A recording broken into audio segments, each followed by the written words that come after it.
Here is something that most doctors will never tell you. Drinking more water during the day could actually be making your nighttime bathroom problems significantly worse, and the way you are currently timing your fluid intake may be doing more damage to your sleep quality than almost anything else in your daily routine.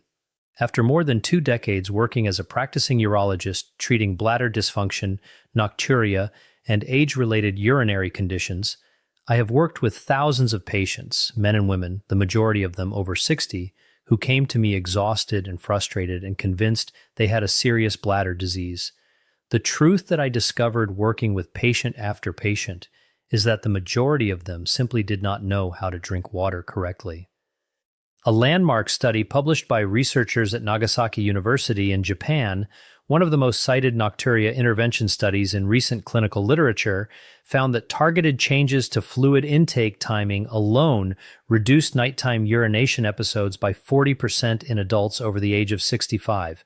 40%. No medication, no surgery, no expensive procedures, just a fundamentally different relationship with when and how water enters the body. Before we go further, I want to ask you something directly. How many times do you wake up at night to use the bathroom? Drop your number in the comments below. If you are over 60, mention that as well. Your experience matters, and you may be surprised how many people in this community are going through the exact same situation every single night. Today, I am walking you through 3 specific hydration habits ranked from foundational to genuinely life-altering. By the time we reach the first one, you will understand something about your own bladder and your own body that most people never figure out. And number 1 is not what you expect. In fact, it is the opposite of what you have been told your entire life. Number 3 surprises almost every patient who sits down with me for the first time. Your kidneys are not passive filters. They are dynamic, rhythmic organs that actively change their behavior based on the time of day. During daylight hours, your kidneys operate in high production mode, filtering blood rapidly and generating urine at a significant rate. But as evening falls and your body prepares for sleep, a hormone called vasopressin, also called antidiuretic hormone, rises measurably in your bloodstream. Vasopressin signals the kidneys to slow urine production, to concentrate whatever urine is being made, and to give your bladder a genuine opportunity to rest through the night. This is your body's natural design. It is elegant, it is specific, and it works beautifully when it is not overwhelmed. The problem is that if you drink a substantial volume of fluid in the 2 to 3 hours immediately before bed, you overwhelm that vasopressin signal. Your kidneys continue producing urine even as your brain is attempting to enter sleep cycles. Your bladder fills faster than your sleep center can suppress the urge to void, and you wake up at 1:30 in the morning wondering why you cannot simply sleep through the night the way you did for the first 40 years of your life. A study from the University of Toronto published in the Journal of Urology examined 412 adults with documented nocturia and found that those who implemented a structured fluid cutoff 2 to 3 hours before bedtime reduced their average nighttime voids from 2.8 per night to 1.6. That is a 43% improvement without changing a single medication. A separate study from Maastricht University Medical Center confirmed these findings, showing that evening fluid restriction led to a 38% reduction in nocturnal urine output volume in participants aged 60 and above. Age plays a critical role that most discussions of this topic never fully acknowledge. After 60, vasopressin secretion begins to decline measurably. Research from the University of Amsterdam found that adults over 65 produce up to 30% less vasopressin at night compared to adults in their 30s and 40s. This means that even a modest amount of evening fluid, 2 or 3 glasses, can tip your bladder over its threshold when you are older, whereas that same volume would have been handled effortlessly 25 years earlier. This is not disease. This is biology, but it is biology you can actively work with. A patient I will call Margaret, a 68-year-old retired teacher, came to me waking up 4 times every night. She was drinking herbal tea, water, and juice right up until she turned the lights off. After implementing a simple fluid cutoff based on her bedtime, she was down to one nighttime void within 3 weeks. She told me she felt like she had gotten her life back. To implement this starting tonight, identify your target bedtime and count backward 2.5 hours. That is your last fluid intake moment. Set a phone reminder if your schedule makes this difficult to remember. Your final beverage of the day should be small, no more than 6 ounces, and it should not be caffeinated or alcoholic. Both caffeine and alcohol directly interfere with vasopressin function and will amplify nighttime urine output regardless of total volume consumed. Decaffeinated herbal teas without diuretic ingredients are acceptable. Water is the safest choice. This habit combines powerfully with the next one on the list, because number 2 addresses not just when you stop drinking, but the entire distribution pattern of your daily hydration. And the pattern most people over 60 follow is quietly and systematically guaranteeing they will wake up multiple times every night. Number 2 is where things begin to genuinely rewire your understanding of your body. Most patients I see are not drinking too much water in total. Many of them are actually dehydrated by clinical measures. The problem is the distribution across the day. They drink very little in the morning because they do not feel particularly thirsty. They drink a moderate amount at lunch, and then they attempt to catch up in the late afternoon and evening, flooding their system with fluid at precisely the moment their kidneys need to be winding down. This pattern is physiologically backwards, and it is one of the primary drivers of nocturia in otherwise healthy adults. Here is the mechanism. Your kidneys process fluid most efficiently during the active, upright, and physiologically alert hours of the day, roughly 7 in the morning through early afternoon. During this window, your body's sodium regulation, aldosterone levels, and renal blood flow are all optimized for high-volume processing.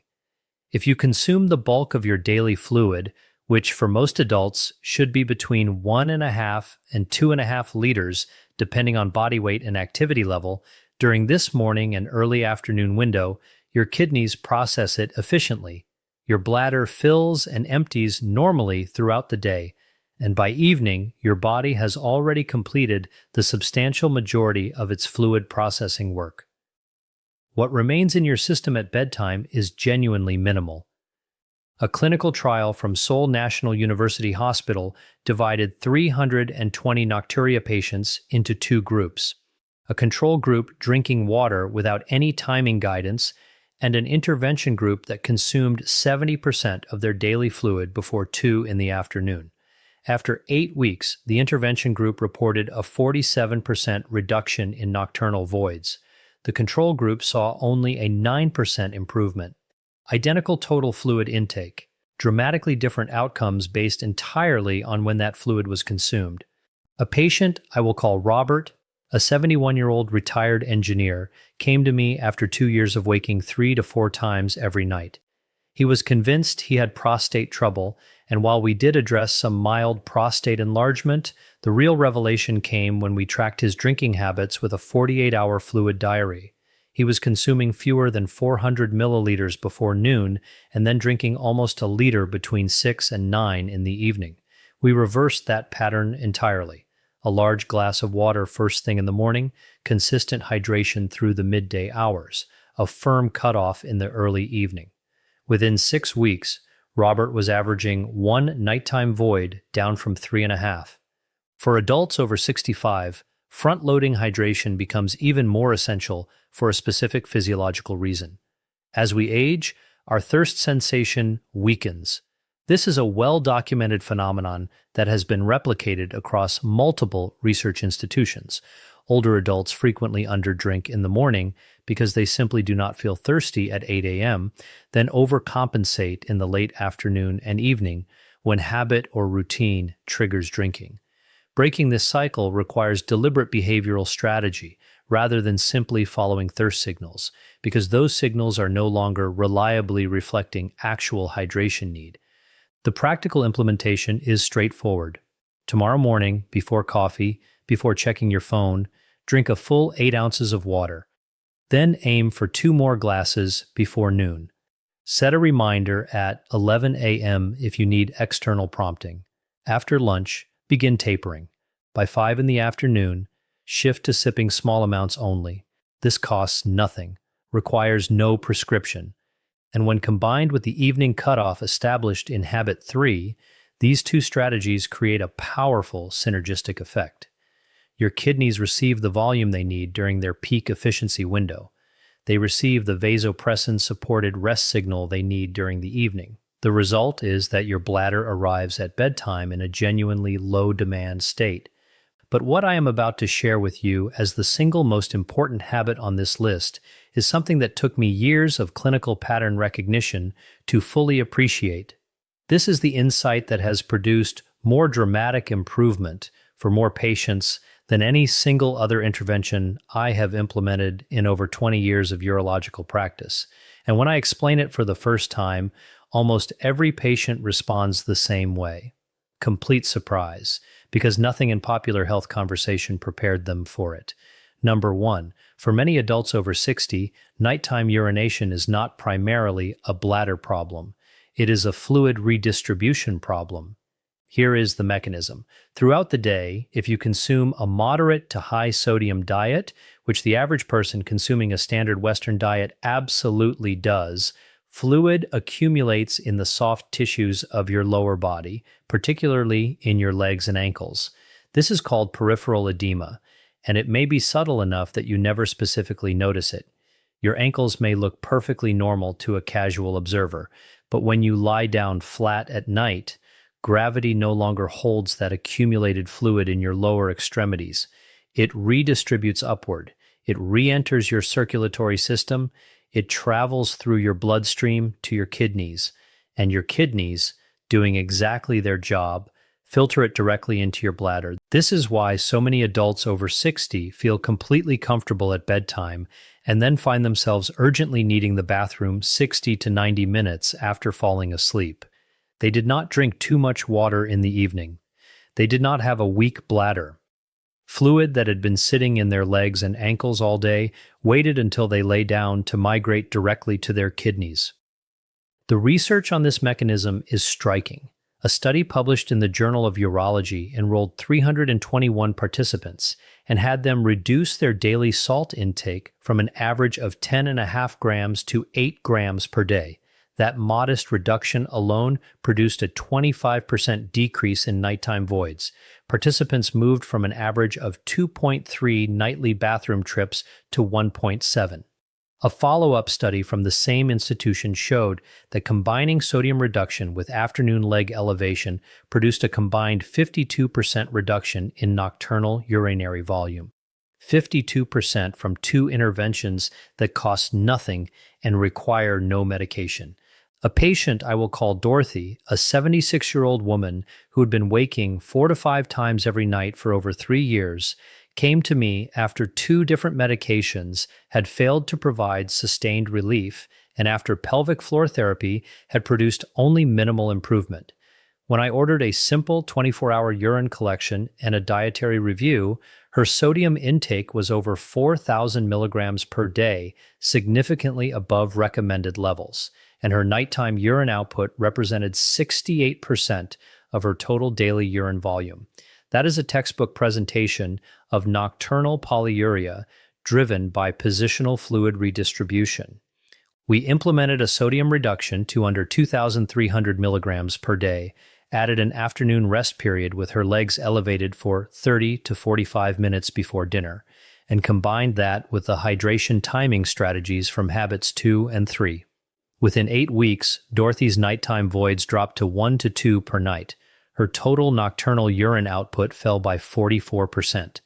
She wept during the follow-up appointment. After 60, this mechanism becomes dramatically more pronounced for 2 compounding reasons. First, the venous walls in the legs become less elastic with age, making it easier for fluid to pool in soft tissue during upright daytime activity. Second, the heart's pumping efficiency decreases modestly with age, meaning that less fluid is actively returned from the lower extremities during the day.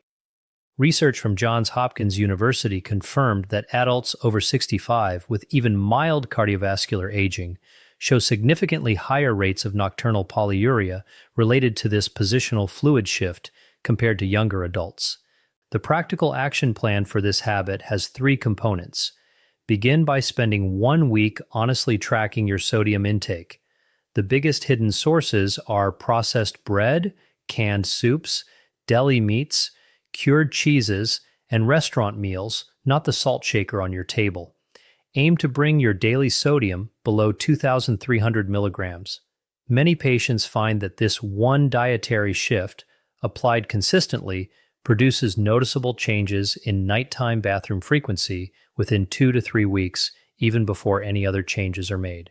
Second, if you spend substantial afternoon time sitting, whether at a desk, watching television, or reading, elevate your legs for 30 to 45 minutes before dinner each day. A pillow or firm cushion under your calves is sufficient. This positional change allows your circulatory system to return the accumulated lower body fluid to your bloodstream while you are still awake and upright. Your kidneys process that fluid, and your bladder handles it during waking hours. The volume that would otherwise redistribute to your kidneys the moment you lie down at night has already been processed and voided before bedtime.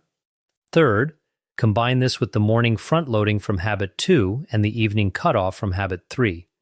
These three strategies do not simply add to each other, they compound.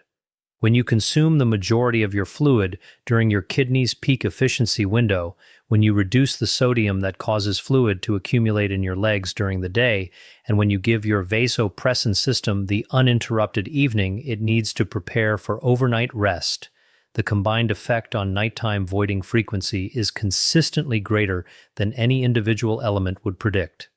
Let me bring all three habits together clearly so you can begin tonight. The evening cutoff is the first habit to establish. Identify your bedtime and count backward 2.5 hours. Set a reminder. Your final fluid of the day should be small and non-caffeinated, non-alcoholic. This gives your vasopressin system the space it needs to prepare your kidneys for overnight rest. The morning and midday front-loading is the second habit to implement simultaneously. A full glass of water before anything else in the morning, 2 more glasses before noon, gradual tapering through the afternoon, sipping only by 5 in the evening. This ensures your kidneys receive the volume they need during their physiologically optimal processing window rather than during the hours when they should be slowing down. The sodium reduction and afternoon leg elevation address the mechanism most people never discover, the silent accumulation of fluid in the legs during the day that redistributes to the kidneys the moment you lie down. Tracking sodium for 1 week and spending 30 to 45 minutes with elevated legs before dinner each afternoon addresses this root cause rather than managing its symptoms. These three habits form a unified system. They address the problem from 3 different physiological angles simultaneously: the vasopressin timing angle, the renal processing efficiency angle, and the fluid redistribution angle. Applied together consistently, they produce results that no single medication or single lifestyle change can replicate because they are addressing the actual biology of nighttime urination rather than suppressing its expression through pharmaceutical intervention. Your body is not broken. Your bladder is not diseased.